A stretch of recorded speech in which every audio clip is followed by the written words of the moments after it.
Hello and welcome back, everyone, to Super Smash Bros. Ultimate on Rocket Rabbit Commentaries. And in this episode, we are fighting Lucario on the Great Wall of the World of Light. The recruitment fights specifically are actually a bit harder than most of the normal puppet fights we end up doing. Specifically, they're harder than both the novice and advanced spirits that we end up fighting.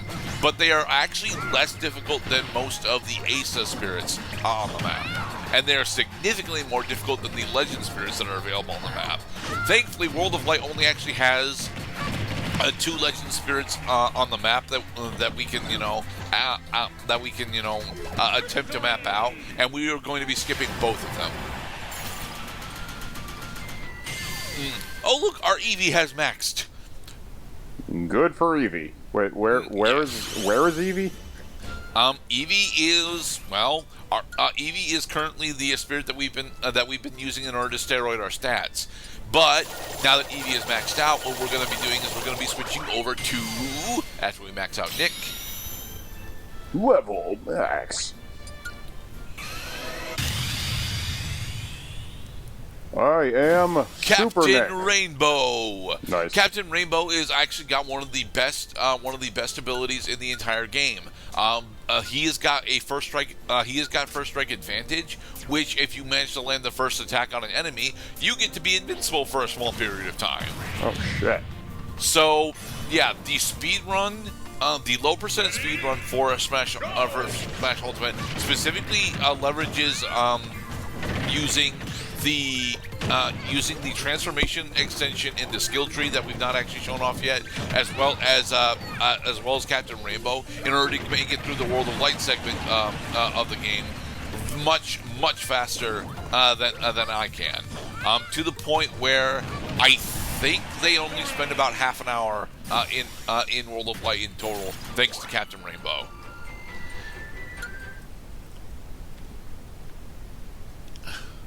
Kirby is a big eater, and he inhales everything. Hey, Gerdat, how come we haven't been using Kirby's inhale ability? As I've already mentioned, it's very, very bad. Unfortunately, Kirby's inhale and copy ability, although it's definitely very fun to play with, it straight up pretty much doesn't work against a majority of the fighters that we're fighting against, because while Kirby's doing it, the opponent AI is kind of specifically saying, well, whilst you're doing that, you're locked in place, so there's no real reason for me to approach you. Well, I mean, that's why you don't wait for the fucking guy to go into your mouth. You catch him by surprise. With what? You just freaking go up to them and eat them. Okay. They're right there. Kirby's hungry. If I'm attempting to do that, Mr. Cloud, what's actually going to end up happening is, very specifically, I'm either going to get hit with a quick smash attack, or I'm going to get grabbed. Well, now we're talking about technicalities now we're talking about technical details that ought to go into considerations as you compete in Super Smash Bros. Ultimate. I mean, I just wanted to stress, like, we are fighting against AI opponents, and, well, I suppose you know better what are the specific strengths and weaknesses of these AI opponents, and as you describe, it sounds to me like they're not weak against inhale. They are actually very resistant against inhale. They are also relatively resistant against stone, which, if you recall from Smash Melee and Smash 64, one of the more popular noob traps for Kirby players is to just try and spam stone all over the place in order to get easy knockouts. Now the thing about stone is that although it actually does a significant amount of damage, it very specifically also puts Kirby in a very dangerous predicament where it's very easy for him to end up self-destructing. This fight is mostly a joke, but it's mostly a joke on purpose. King K. Rool isn't going to ever attack us, but he has 500 HP, so we've got roughly a minute in order to take down 500 HP, and and although he isn't going to be attacking us, he is slowly actually healing as well. So it ends up being closer to about 590 HP. He is. I don't suppose, and I suppose that's the reason why he's jumping while he's at the edge of the platform. Is he's trying to not fall in the water. Well, actually, he's trying to avoid us, as opposed to fall in the water. Mostly because he was Snorlax. Yeah, he was supposed to be sleeping. Oh, he was sleeping with his eyes open. Hey, Silver the Hedgehog. Hey, so I'm the creator of Smash Ultimate. We didn't have a budget to actually get Silver the Hedgehog, as originally introduced in Sonic the Hedgehog reboot from 2006. So here, we're using Sonic as a stand-in, who's wearing a costume that you can see the zipper on the back. Well, he's not actually wearing a costume. He's just using one of Sonic's, alternate colors. But yeah, Silver's strong throw steroid is honestly extremely powerful at this point in the game. But it's not one that I end up using specifically because although I very much do like using Kirby's down throw, it's not something that I end up leaning on all that much throughout the playthrough normally. Oh, see, this is how you kill Yoshi: is try to force the player controlling as Yoshi to land on a narrow platform when he only has his third jump left. Actually, no, that's right. Yoshi from the very beginning never had a third jump. He jumps normally for the first jump. The second jump is this little hard to control, like whoa, where he starts kicking his little feet and staying in the air for a second. That's supposed to suffice for him not having a third jump. But if you trap a human player in trying to get that second jump to land on a narrow platform, they might miss, and then they die.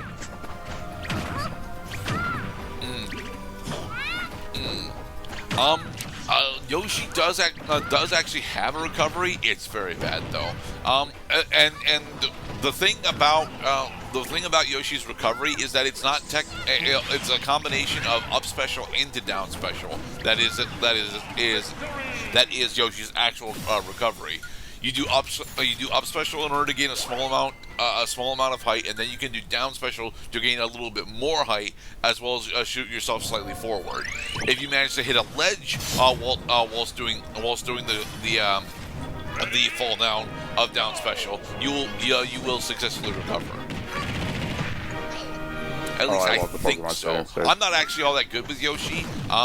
It's although it's not Yoshi's recovery that makes him difficult for me to handle. It's actually the fact that a good portion of his smash attacks, despite the fact that they hit relatively hard, are a bit awkward to actually aim. Like Yoshi's down smash specifically hits twice for relatively high damage, but it also takes a while for it to successfully fire and hit both times. So. I remember from Melee. We unlocked Pikachu, and Pikachu in Super Smash Bros. 64 is actually my favorite character. Yeah, he was my brother's favorite character too. Little party hat Pikachu. So I remember from Super Smash Bros. Melee that the characters also had like a mid-air down attack that Yoshi, while we're on the subject of Yoshi, his was he kicks you like not just once or twice, but like 12 times in a row. And if you get caught in that little stomper storm with his, you're bound to take a lot of damage pretty quickly. Yeah, Yoshi and Kirby both actually have that.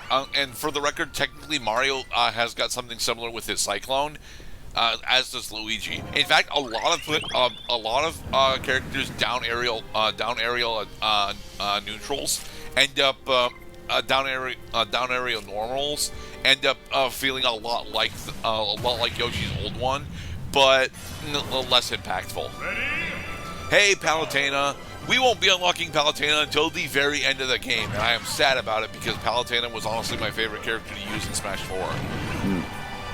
I love this remaster for the temple map. Now, complete with sunlight and shadows. Day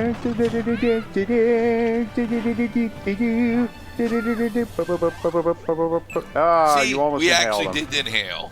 We didn't Yeah, copy well, it. you though, didn't. because Don't you want the freaking Warlock ginger Punch is sideburns awesome, and the okay? Warlock Punch? Look, Warlock Punch is awesome. I will grant you that.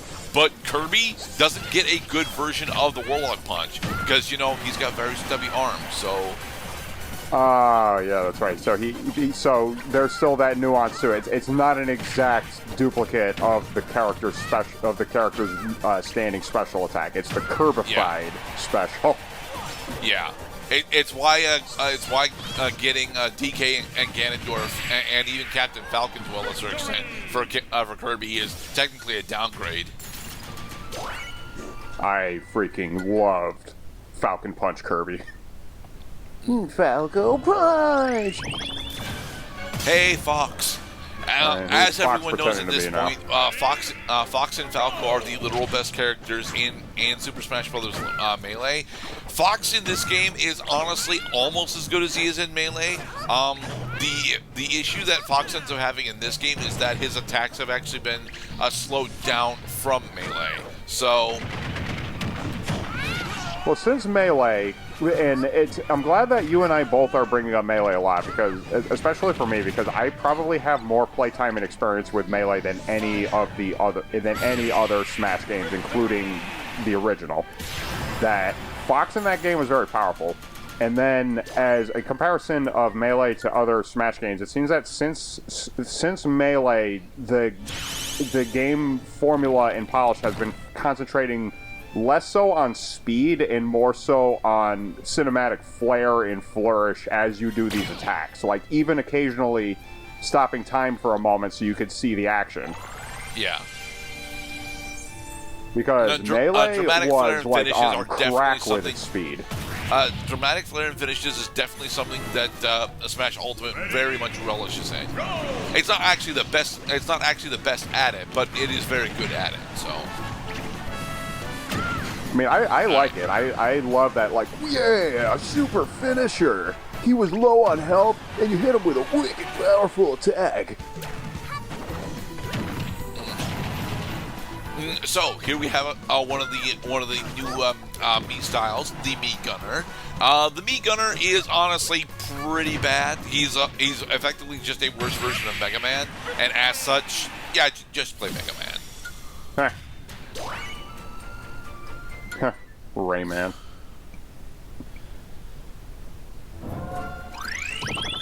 Well, you mentioned Rayman, but a majority of the latter part of the playthrough is going to be us leaning on Rayman as our primary spirit, because yeah, you get access to Rayman very early on in World of Light if you can actually take him down. Oh yes, that is why the Fire Emblem characters are both the best and worst parts of Smash Brothers.